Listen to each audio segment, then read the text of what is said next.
Señoras y señores, muy buenas tardes, bienvenidos. Bienvenidos Aquí al partido estamos de hoy. saludándolos en una nueva Hoy se jornada, enfrentan nada menos un derbi esperado en Barcelona los papeles, tan y el especial, Real Diego, Madrid. como la de ayer.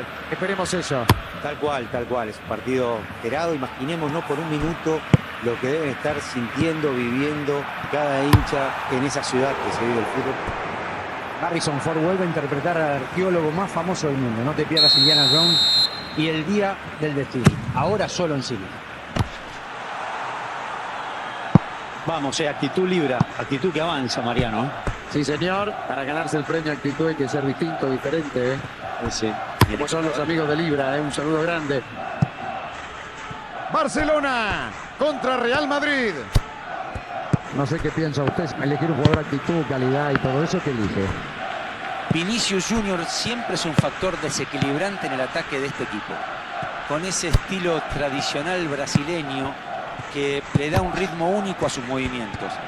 Es la velocidad y el desborde en estado puro. Encara a rivales más que ningún otro y posee los atributos físicos para salir ganando casi siempre. La figura de Diego más tarde.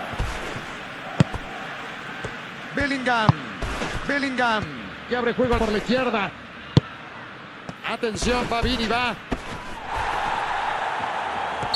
Bueno, el partido está interrumpido, fue fuerte. Bueno, pero el señor, si quiere que no le hablen, empiece a molestar, porque la verdad es un partido, no estás en M, ¿no?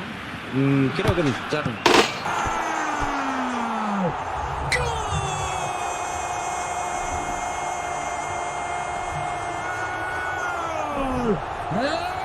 El Real Madrid, señoras y señores.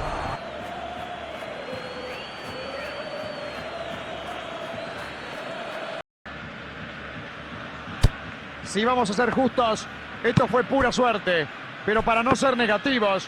¡Contra!